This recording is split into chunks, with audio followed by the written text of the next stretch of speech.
Hello, networkers, and welcome back to another episode of Ask the Network Engineer. And in this episode, we're going to do another Q&A. So let's get started. And the first question is from Islam, and it's a long one, but I want to summarize this.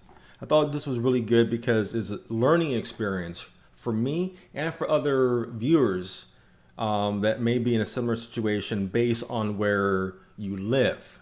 Location is very important. So in his post, he talks more about his background. He talks about that he loves networking, that he studied computer science in Sudan, but there's no jobs due to favoritism. I thought that only happened in the United States. It happens everywhere. That's the first thing that you should always learn. He went to Malaysia, where he studied his master's in computer science. That's very impressive.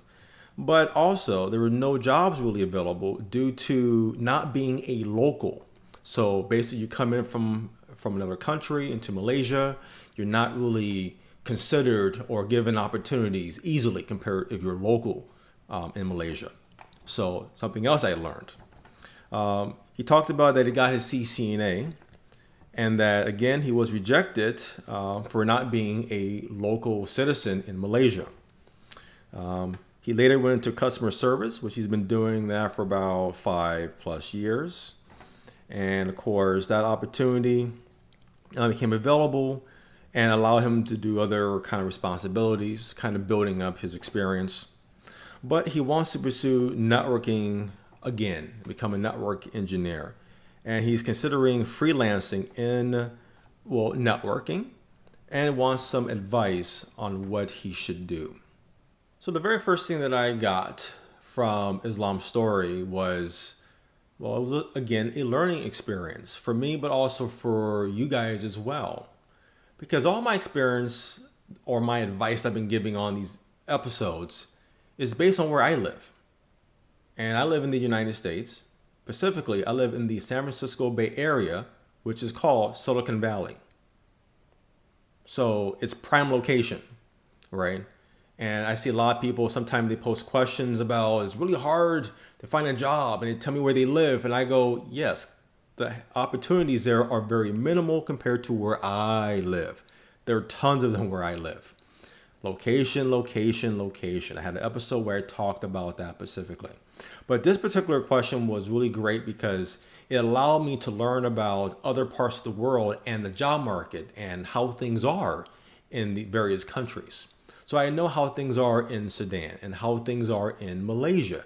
It's a good reference point or a baseline that I can actually consider or keep in mind and advise other people that if they ask me that they're thinking about moving to Sudan or Malaysia, I can give them some insight of what I have learned from Islam's story. So once again, location is very, very important, unfortunately. And I know that for the United States, there are a lot of technology-driven cities, like in California, Texas, New York, Illinois, like Chicago, North Carolina, just listing a few. And there's other parts also in the world that I know, like in the UK, London, for example, France, Dubai. Just giving you some examples there. So I think it's really important to kind of do your homework and to research, to really truly understand your possible opportunities based on where you live. Because it may be that networking opportunities is very scarce, is limited, or maybe doesn't even exist on certain parts of the world.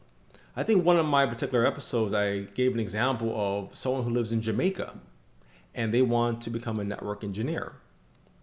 And I kind of went ahead, I think I went to LinkedIn, look at some of the opportunities there, and I didn't see anything. I didn't find anything. So those are things you got to really keep in mind. And I'm not going to say for what you need to do. I'm not going to tell you, pack your bags and come to the United States or Europe. I'm not going to say that.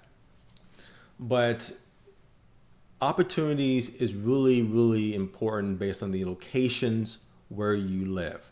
And if you live in a technology-driven city, you have greater chance of success of becoming a network engineer. So let me finally go right back around and answer Islam's particular question that he wanted to go into freelancing, become a independent consultant, a network consultant. So that is risky, but you need to research it to determine if there is a demand for it. Like, is it low demand or is it high demand for that?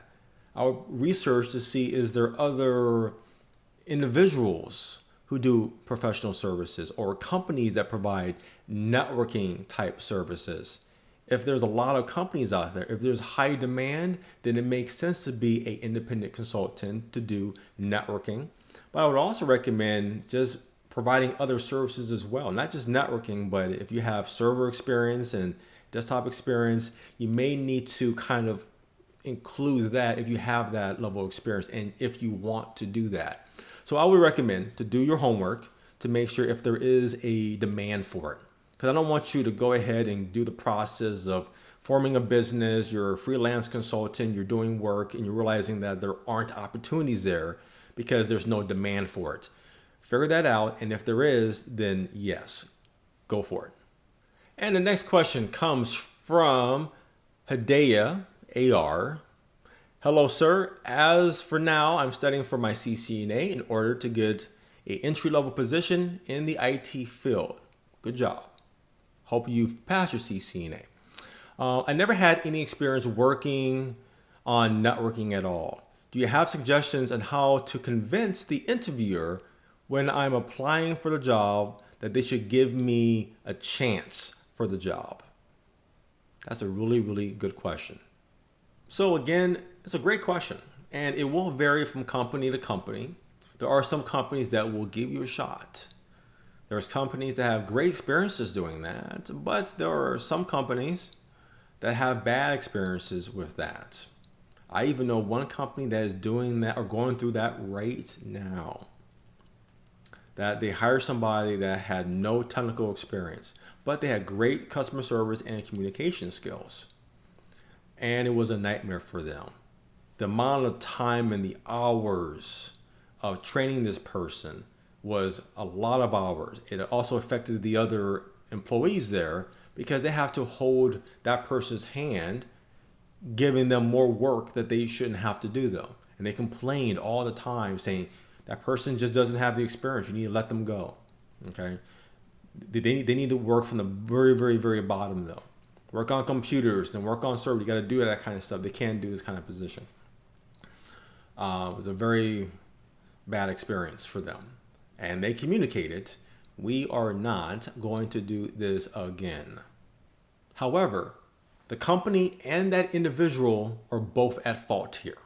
Okay? Because there's more to the story. It's the company's fault because they did not ask the appropriate questions to determine how driven and focused this person really was to get into the technology field. And it's the individual's fault because they put in zero effort outside of work to get into this new field that they were so excited to get into, but really they were not passionate about it. That person went to work from 9 to 5 or whatever the schedule is, and they went home, right? You know, no reading books, no reading material. And the company told her that this is a new field. You have to study and put in the work. Had no interest of doing that. And that is what the company should have figured out, which means, to answer your question, how can you convince the interviewer to give you a shot? Show proof that you're driven and determined. What have you done of significant value that you can demonstrate and show to the employer that when you want something, you get it done? Whether it's, you got your CCNA and your CCNP. That would actually impress me a lot to give you a shot because you have put in the work. A lot of people can't put in the work for the CCNP, and that is many, many tests. That means that you're definitely that you're in the right field because you're putting in the work to make that happen, right? If you don't have that, then fine. Maybe you finish a college degree. That requires work. That's also impressive. That can convince me and other companies as well. Maybe you finished a marathon. Preparing for a marathon is not easy, folks. And if you did that, that means that you are focused and determined of completing something. So you got to show proof of that. You can't say, well, just give me a shot. Well, why should I give you a shot? What have you demonstrated where that's even possible? So I would look at that. And if you don't have anything to show for that, you should probably start working on that now. And we're done with this episode. So if you have any questions about being a network engineer or anything in the networking field, post those questions below in the comments and your question will come up in a future episode on this channel. So thank you for watching this video. Please like, share, and subscribe. That would mean a lot. And support us at routehub.net. And until next time, keep networking.